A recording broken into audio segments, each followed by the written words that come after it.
"Do not touch me," Alpha King Dorian Blackridge said, and every light in the potato room blew out. For 3 full seconds, nobody moved. Not Dorian, standing barefoot between 2 sacks of Idaho potatoes with his black dress shirt wrinkled like it had lost a fight.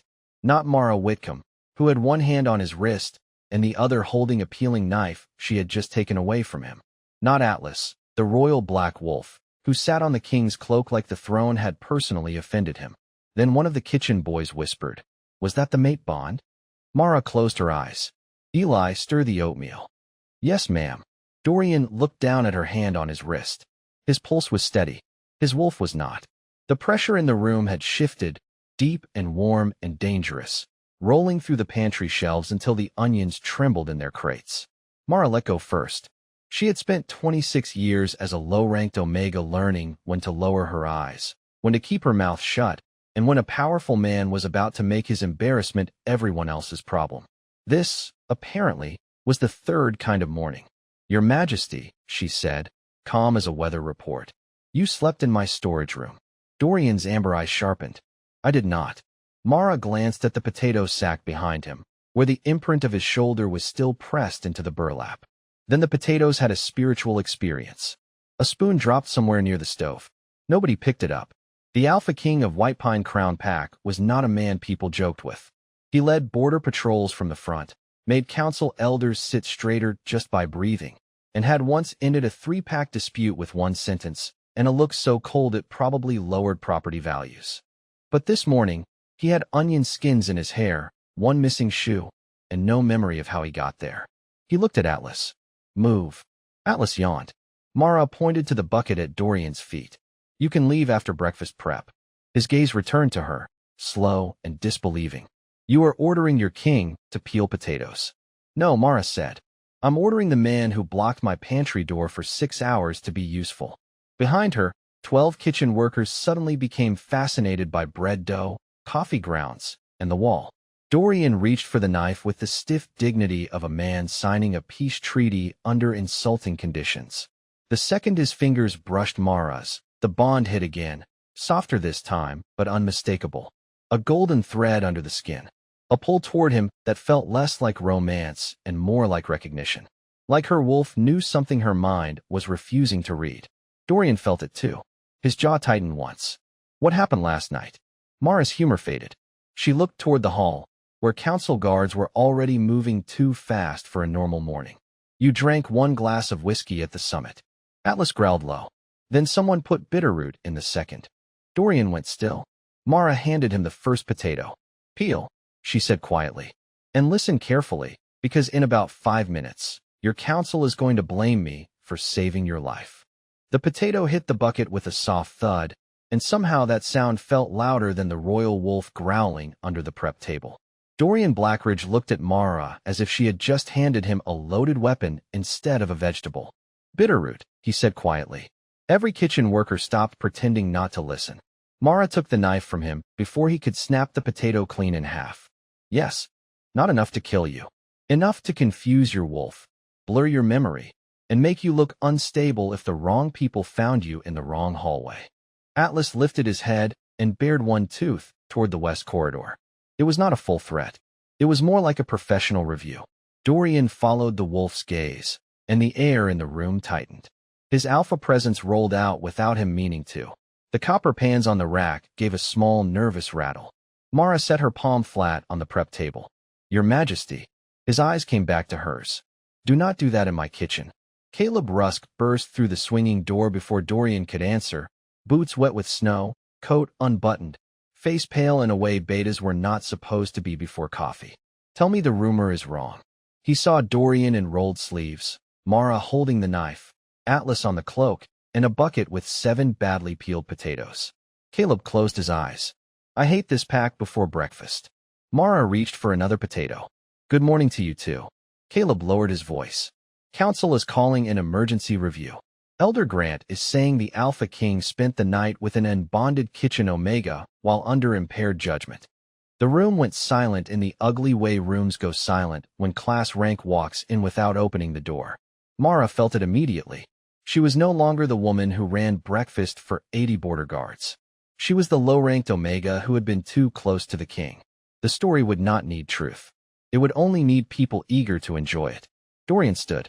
No one speaks about her that way. Mara laughed once, sharp and tired. They already are. The mate bond pulsed again, low through her ribs, like a hand knocking from the other side of a locked door. Atlas stood and crossed the room. He did not go to Dorian. He went to Mara, pressed his massive head against her hip, and stayed there. Caleb actually stepped back. Atlas. Dorian did not move. His face went still, but Mara saw the flicker in his eyes. Royal wolves did not choose casually. In White Pine law, a king's wolf standing with an Omega meant something old, something inconvenient, something council elders hated because they could not vote it away. Mara gently pushed Atlas's ear away from the flower bin. This is not helping. Atlas huffed, deeply unconcerned with her legal opinion. Dorian looked at her wrist, where his fingers had brushed hers minutes earlier. Did the bond hurt you? The question was quiet enough that it barely reached the stove. It was the first thing he had asked that was not about his crown, his counsel, or his missing memory. Mara felt her anger slip, which annoyed her more than the rumor. No, she said. It startled me. Good. That is not the same as good. His mouth almost moved. Not a smile. The ghost of one that knew better than to appear in public. Then heavy footsteps gathered outside the kitchen doors. Council guards. Too many for breakfast. Caleb swore under his breath. Mara picked up the bucket of peeled potatoes and handed it to the nearest cook. Finish the hash. Dorian stepped in front of her. She stepped right around him. Do not make me look hidden, she said. If they are coming for me, I walk out standing. The doors opened, and Elder Grant Vale's voice cut through the steam like cold glass. Mara Whitcomb, by order of the White Pine Council, you will answer for what you did to your king. Atlas growled. Mara wiped her hands on her apron and looked Grant dead in the eye. Then bring a better question. Grant Vale did not step into the kitchen like a man entering someone else's workplace. He stepped in like the building had been waiting all morning to belong to him. 2 council guards stood behind him in gray coats, both careful not to look directly at Atlas, which was wise because Atlas was looking back with the calm interest of a wolf deciding whether someone counted as furniture. Mara kept her hands on her apron. Dorian stood 3 feet to her left, close enough that the mate bond hummed between them like a power line in bad weather. Grant's pale eyes moved from the king's rolled sleeves to the bucket of potatoes, and his mouth tightened with satisfaction. Your Majesty, he said, the council requests your presence in the hall immediately. Dorian's voice was flat. The council can wait. No, Grant said, softly enough that every cook heard him. I do not believe it can. Mara felt the room shift. Rank did that. It moved through people before words did. The kitchen workers lowered their eyes. Caleb stepped beside Dorian, but even he looked tense. Grant turned to Mara. Miss Whitcomb, you will come as well. I have breakfast to finish. You have an accusation to answer. Mara glanced at the stove. Breakfast usually goes better. One of the younger guards made the mistake of breathing like that was funny. Grant looked at him, and the guard became deeply interested in the floor. The walk to council hall took 4 minutes. Mara knew because she counted them. 4 minutes past the west pantry. 4 minutes through the glass corridor where noble wolves pretended not to stare. 4 minutes with Atlas walking at her side instead of behind his king, which made every whisper sharpen. By the time they reached the hall, the story had already outrun them. Alpha King compromised. Kitchen Omega involved. Royal Wolf choosing sides. The White Pine Council chamber was built from dark stone and expensive pride. Elder Grant took the center seat without being invited. Lady Sloane Merrick stood near the windows in a white coat, blonde hair pinned perfectly, expression gentle enough to make Mara trust her less. Grant lifted a small glass vial. Bitterroot was found in the lower pantry. The chamber murmured. Mara looked at the vial, then at Grant's clean fingers. That is not mine. It was hidden under your dry goods shelf. Then whoever hid it does not cook. Nobody who works in my pantry would put glass under a flower shelf unless they wanted it broken by Tuesday. A few staff members near the back shifted, because she was right, and everyone who had ever stocked flour knew it. Grant ignored them. You were alone with the Alpha King last night. Dorian's eyes went cold. She pulled me out of a corridor after I was drugged. According to her. Grant looked around the hall. Or according to a convenient story told after an unbonded Omega was found with a king who cannot remember the night. The words landed exactly where he wanted them to land. Mara felt the insult crawl across the room, dressed up as concern. The mate bond flared, and Dorian took one step forward. Mara touched 2 fingers to his sleeve, not to stop him because she was afraid, but because she knew the trap when she saw it. "Do not hand him your temper," she said quietly. Atlas moved before anyone else did. He padded to the vial, sniffed it once, then sneezed with deep royal disgust. The chamber went still. Then he picked up the vial by the leather cord tied around its neck and dropped it at Lady Sloane's feet. A dark stain spread across her white glove where a drop had leaked. Mara looked at the glove, then at Sloane's suddenly frozen smile. "That," Mara said, "is a much better question." Lady Sloane looked at the stain on her glove as if the fabric had betrayed her personally. For one breath, the whole council chamber forgot to breathe. Then Grant Vale stood so fast his chair scraped across the stone. "Enough," he said. "A wolf dropping a vial near a lady is not evidence." Atlas gave him a look that suggested the wolf had heard better arguments from squirrels. Mara folded her hands in front of her apron. "No, but the bitterroot on her glove is worth testing. You will not accuse Lady Sloane Merrick based on kitchen superstition. It is not superstition. It is scent transfer." Grant smiled then, and Mara hated how ready it looked. Which is exactly why this inquiry must be controlled before panic spreads. Until the council can determine whether the Alpha King was drugged, influenced, or bonded under improper circumstances, Miss Whitcomb will be placed under protective holding. Dorian's face went still, not calm. Still, there was a difference. The mate bond pulled tight between him and Mara, a quiet ache beneath her ribs. She could feel his wolf pushing forward, furious and confused. But Dorian held his body perfectly straight because every elder in that room was waiting for him to lose control. "No," he said. Grant turned to him with careful sadness. "Your Majesty, if you interfere now, they will say the bond is clouding your judgment. Let them say it." Caleb stepped closer, voice low. "Dorian." That one word carried the weight of pack law, border troops, emergency votes, and every enemy who would love to see the crown crack in public. Mara saw Dorian hear all of it. Worse, she saw him understand it. She had grown up low enough in pack hierarchy to recognize the exact moment powerful people realized the rules had finally trapped someone else. Dorian looked at her, and for the first time since she had found him half-conscious in the West Corridor, he looked less like a king and more like a man standing on the wrong side of a locked door. Mara lifted her chin. "I will go." His eyes sharpened. "You do not have to make this easy for them." "I am not." She looked at Grant. "I am making it visible." The council guards moved toward her. Atlas stepped in front of them, silent and massive. Both guards stopped with the good sense of men who enjoyed having all their fingers available for future hobbies. Mara touched Atlas lightly behind one ear. "Move, sweetheart." Dorian's gaze flicked to her hand, and something in his expression cracked, almost too small to see. Atlas did not move for the guards. He moved for Mara. As she passed Dorian, she slipped something into his palm. A curled strip of potato peel, dry at one edge, darkened at the other. His fingers closed around it by instinct. "From your cloak?" she whispered. "Not my pantry." Then she walked out with the guards before he could answer. The holding room was not a cell, because wealthy packs preferred nicer names for ugly choices. It had a narrow window, old storage shelves, and a chair that had clearly lost a fight with several generations of anxious Omegas. Mara sat, hands folded, heart behaving badly. Outside the door, Atlas lay down like a royal barricade. In Council Hall, Dorian opened his palm. The potato peel smelled faintly of bitterroot, whiskey, and cedar smoke. Not kitchen cedar, council cedar. The private lounge burned it every night to cover old paper, older lies, and expensive fear. Dorian looked up slowly. Across the chamber, Grant Vale was already smiling like he had won. Dorian closed his fist around the peel.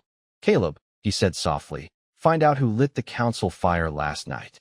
By noon, the whole pack house had learned 2 things. Mara Whitcomb was locked in the east storage room, and breakfast had gone badly without her. The oatmeal burned first. Then someone salted the coffee. Then the border guards received dry toast with the emotional warmth of packing cardboard, and 3 of them sent formal complaints to the kitchen, because even warriors had limits. Mara heard all of this through the air vent above the shelves, because the old pack house carried gossip better than heat. She sat on the floor with her back against a crate of winter blankets, listening to Atlas breathe outside the door and counting the lies one by one. Bitterroot in her pantry. Sloane with a stained glove. Cedar smoke from the council lounge. Dorian with no memory after the second whiskey. None of it was random. Random was a child dropping eggs. Random was a snowplow hitting the mailbox. This was a hand placing every piece where it would hurt the most. A soft knock came at the door. Atlas growled until a familiar voice said, "It is me." Mara looked up. Dorian did not open the door. He stood on the other side, close enough that the mate bond warmed the wood between them, careful enough not to break the council order. That hurt more than if he had stayed away. "You found the cedar," she said. Caleb confirmed the private lounge fire was lit at 11:40 last night. By Grant. Mara closed her eyes. And the whiskey? Poured by Sloane. Toasted by Grant. Served by a runner who has suddenly requested transfer to Montana. Convenient. Terrified, Dorian said. His voice had lost the polished edge he used in council. It sounded lower now, rougher, like honesty had cost him something on the way out. Mara. She did not answer. He breathed once, slow. "I am sorry." She stared at the door. Kings apologized in public when the cameras were warm and the speech had been checked by 3 advisors. This did not sound like that. "For what?" she asked. "For letting them make you stand alone." The words landed too cleanly. No royal excuse. No crown required it. No law demanded it. Mara rubbed both hands over her face, suddenly tired in a place sleep would not fix. "I pulled you out of that corridor because your wolf was fighting whatever they put in you. You were trying not to shift. You kept saying you had to get to the summit room, but you were walking toward the old stairwell." Dorian went silent. "I remember Rosemary," he said at last. "That was my hand soap. And you said you would pay for the potatoes." Despite herself, Mara smiled. "You still owe me." Atlas made a low sound, then began scratching at the floorboards outside the door. "Atlas," Dorian said. "Not now." The wolf ignored him with the confidence of a creature who had ignored kings professionally. Wood scraped. Something metallic clinked beneath the threshold. Mara stood as a small round seal rolled into the room, tarnished silver stamped with an older version of the white pine crest. Her stomach tightened. She knew that mark. Her father's exile papers had carried the same one. Dorian's voice changed. "Mara, where did you see that before?" She picked up the seal, and the old shame of her family name rose like smoke. "On the order that ruined my father." Outside the door, Dorian went very still. "Then last night was not the beginning," he said. Mara closed her fist around the seal. "No, it was the part they thought I would be too scared to understand." At 3 in the afternoon, the council brought Mara Whitcomb back to the hall expecting a frightened Omega with flour on her sleeves and no one important behind her. They got the flour, but not the fear. Mara walked in wearing the same gray kitchen dress, her hair tied back with a black ribbon, carrying a ledger under one arm and a sealed evidence bag in the other. Behind her came Mrs. Alvarez from breakfast prep, Eli from dish duty, Jonah the night runner, and 2 border guards who looked deeply uncomfortable testifying before people who usually forgot they existed. Atlas walked last, silent as snow, with the old silver seal hanging from his mouth like a verdict he had been waiting years to deliver. Grantvale looked at the little group and smiled. "This is not a farmer's market, Miss Whitcomb." Mara set her ledger on the center table. "Good. Farmers' markets have better manners." A few people near the back made the dangerous mistake of enjoying that. Dorian stood at the right side of the chamber, not on the throne dais. Mara noticed. So did Grant. So did every wolf in the room. The Alpha King had chosen the floor over the symbol, and the room did not know what to do with that. Grant tapped his cane once. "You may explain why a banned substance was found in your pantry." "Gladly," Mara said. She opened the ledger. The lower pantry was sealed at 9:40 last night by Mrs. Alvarez and checked again at 5:15 this morning by Eli Porter. The seal number was 8713. The vial you found was under the flower shelf, but the flower shelf was moved at 2 in the morning. Grant's eyes narrowed. "And how would you know that?" Mara turned a page. "Because flower dust falls in lines. Whoever moved the shelf dragged it 3 inches left and did not sweep behind it." Eli raised a hand. "She is right. It bothered her before she knew it was evidence." Mara ignored him with affection. "Also, bitterroot gives off a sharp wintergreen smell when mixed with whiskey. That smell was not in my pantry." It was on the potato peel from His Majesty's cloak, along with cedar smoke from the private council lounge. Lady Sloane Merrick laughed softly. This is kitchen guessing dressed up as law. No, Mara said. This is old pack law dressed down so you can understand it. Caleb coughed into his hand. Dorian looked at the floor for half a second, but Mara saw the corner of his mouth threaten discipline. Grant leaned forward. Careful. Mara lifted the old silver seal. My father was exiled under this mark 12 years ago for poisoning a former alpha during a border summit. The case was closed by a private council review. No public sent testimony. No royal wolf witness. No kitchen staff statements. Just a seal and a dead man's reputation. The chamber shifted uneasily. That has nothing to do with this inquiry, Grant said. It has everything to do with it, Dorian said. His voice did not rise. It did not need to, because the same seal was hidden under the room where Mara was held. Grant's face hardened. Coincidence. Atlas moved then. He crossed the floor, stopped in front of Lady Sloane, and dropped something white at her feet. A torn ribbon, damp at one edge, stained faintly brown from dried bitterroot. The same ribbon she wore on her glove. Sloane went pale beneath her perfect makeup. Mara looked at her, not cruelly, just steadily. You poured the second whiskey. Grant lit the cedar fire to cover the scent. Then someone planted the vial in my pantry because low-ranked Omegas are easier to blame than council elders. The silence that followed was huge. Then Jonah the runner stepped forward, shaking but clear. I carried the bottle from the council lounge. Elder Grant told me it was medicine for the king's nerves. Grant turned on him. You forget your place. Mara closed the ledger. No, that is the problem. We all remembered it too well. Dorian stepped beside her, not in front of her. Atlas sat at her feet. And for the first time in 12 years, the White Pine Council had to listen to an Omega they had already decided was guilty. Grant Vale recovered faster than an honest man should have.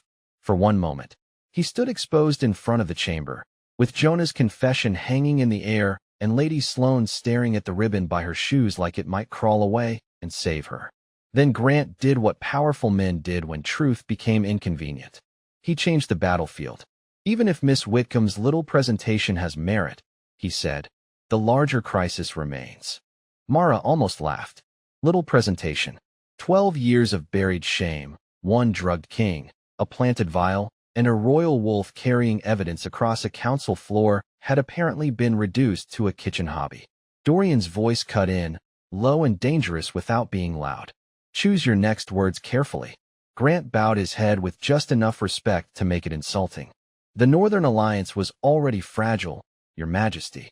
3 border packs agreed to hold the pass this winter because they expected stability. A noble match. A clean succession. Not rumors of a compromised bond with an unranked Omega whose family name carries old scandal. The room went colder.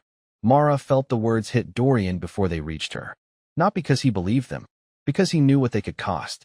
Caleb stepped close and handed Dorian a folded report. The beta's face had gone gray. Dorian opened it, read 3 lines, and the muscle in his jaw tightened. Mara knew that look.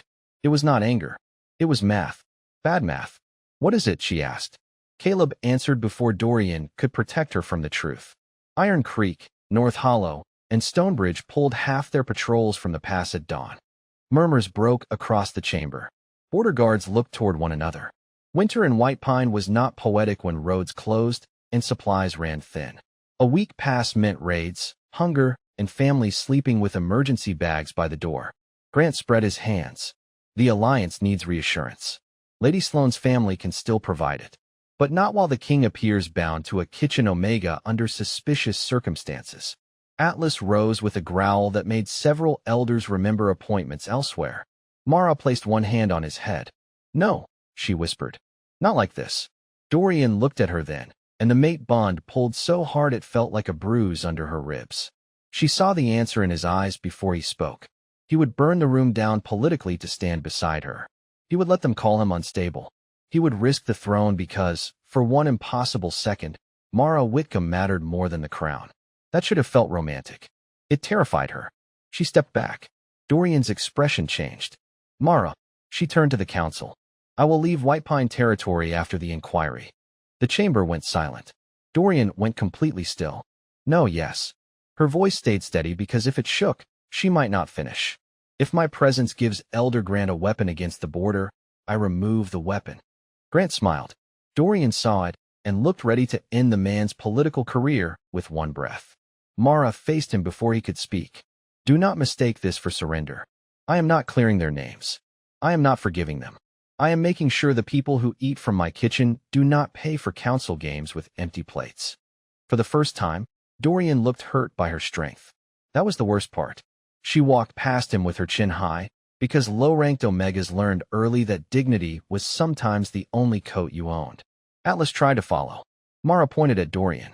Stay with your king. The wolf whined once, soft enough to break something in the room. Outside, snow had started falling over White Pine Square. Mara did not look back until she reached the doors. Dorian stood in the center of the chamber, crownless, silent, and furious in a way that had nowhere safe to go. Then Caleb unfolded a second report, his voice sharp. Your Majesty. The 3 packs withdrew before the scandal broke. Dorian looked up. Caleb swallowed. Grant planned the border crisis first. Mara stopped at the threshold. Grant's smile finally disappeared. White Pine Square had not been built for mercy. It had been built for announcements, punishments, victory speeches, and the kind of public ceremonies where everyone smiled because guards were watching. By sunset, it was packed shoulder to shoulder with wolves from every rank of the territory. Border guards stood near the stone fountain. Kitchen workers clustered by the east steps. Noble families watched from heated balconies as if justice were a theater performance, and they had paid for better seats. Above the square, the emergency screens showed Dorian Blackridge standing on the lower dais without his crown. Grant Vale stood across from him, polished, calm, and dressed in black like a man attending the funeral of someone else's career. The question before White Pine, Grant called, is whether our Alpha King can still place the pack above personal weakness. The crowd stirred. Dorian did not move.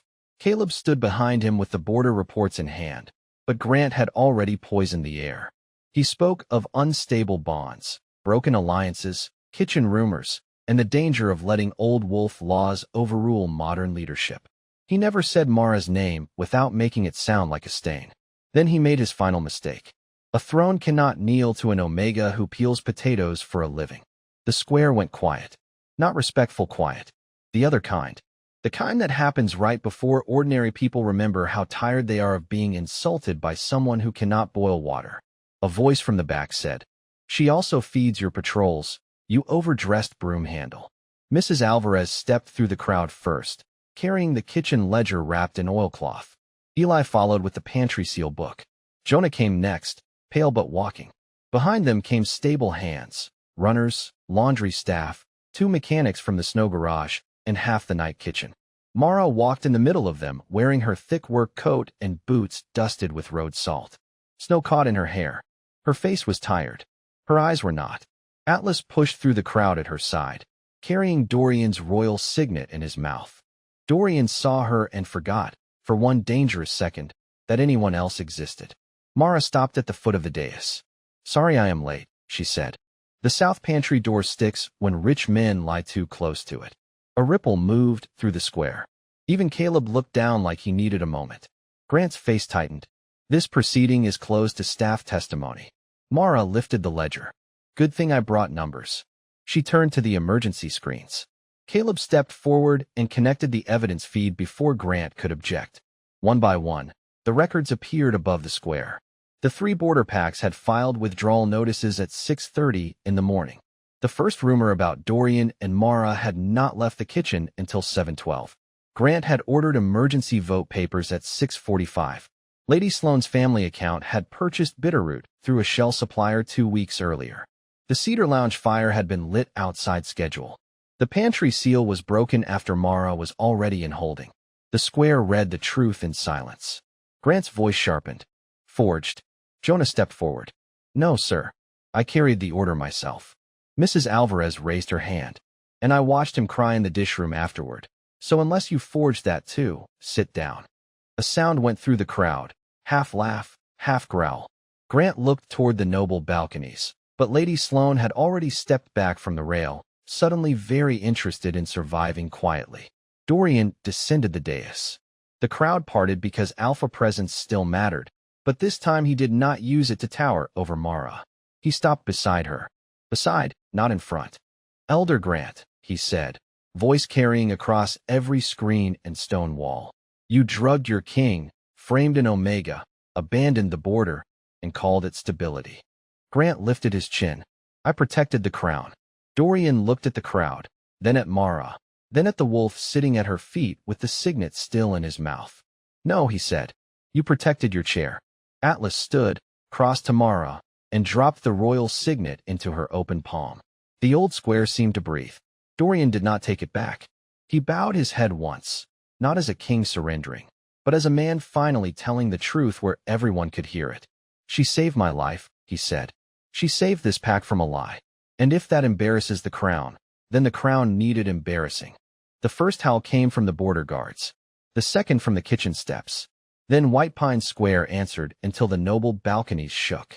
By the time the last howl faded from White Pine Square, Grant Vale looked smaller than his title. That was the strange thing about power when the room stopped believing in it. The guards did not drag him away. Dorian would not give him the comfort of looking like a victim. Instead, the Alpha King read the charges in a steady voice while the emergency screens showed every receipt, every border order, every planted seal, and every lie Grant had stacked like kindling around the pack. Grant lost his council seat before the whole territory. Lady Sloane Merrick was not spared either. She stood under the square lights, pale and shaking, and admitted the alliance had been a bargain, not a promise. Her family would keep their land, but lose their voting rights for 7 years. It was not dramatic enough for people who liked revenge. It was worse. It was public truth, the kind nobody could dress up later. Mara stood near the east steps with Dorian's signet still warm in her palm. She expected someone to take it back. Nobody did. Atlas sat beside her boots, licking snow off his nose with the grand seriousness of a creature who had saved a kingdom and still wanted dinner. Dorian walked to her after the vote ended. Not quickly, not like a man claiming something. Like a man approaching someone who had every right to walk away. Mara, he said. The square was still full of people, but his voice made a quiet space around them. I owe you more than an apology. Yes, she said. You do. Caleb coughed somewhere behind him, probably from stress and possibly from enjoying himself. Dorian accepted the answer without flinching. Then I will start with one people can measure. By morning, the council structure changes. Kitchen staff, border workers, healers, stable crews, supply runners, and lower-ranked wolves get elected seats. No more private reviews. No more sealed exile orders. No more laws that only matter when nobles can use them. Mara looked at him for a long moment. The mate bond rested between them, warm and patient now, not demanding, not pulling, just there. That is not romance, she said. No, Dorian said. That is responsibility. For the first time all day, Mara smiled a little. Good. Try not to confuse the two. The next morning, at 6:12, the kitchen smelled like coffee, onions, and snow melting off boots. Mara found Dorian at the prep table with his sleeves rolled up, peeling potatoes into a metal bowl. His crown sat on the onion crate beside him. Nobody bowed to it. Mrs. Alvarez had placed a dish towel over it because it was in the way. You do know we have staff, Mara said. Dorian held up a potato with one long strip of peel hanging from it. I am staff until my debt is paid. That may take a while. I was afraid of that. Atlas crawled under the table and stole a peel. Mara pretended not to see. Dorian did not ask her to be queen. He did not call the bond destiny. He did not make the morning into a speech. He only kept peeling, badly but honestly, while the pack house woke around them. And maybe that was what loyalty looked like when it stopped being a word on a crest. Not blind obedience. Not fear. Not a crown held above everyone else. Loyalty was a king who learned to stand beside the people who fed his pack. It was an Omega who refused to trade her dignity for safety. It was truth carried by kitchen hands, border guards, and one shameless royal wolf with potato on his muzzle. Mara took the next potato from the sack and placed it in Dorian's hand. Their fingers touched. The bond warmed, gentle as sunrise over White Pine. This time, no lights shattered. No one gasped. Nothing had to prove itself. Dorian looked at her, and Mara saw the man beneath the throne, tired, imperfect, trying. Breakfast for 80? He asked. Mara handed him the knife. 84, she said. The council workers are eating with us now. Outside, the first wolves crossed the snowy yard toward the kitchen doors, following the smell of potato soup and a new kind of kingdom.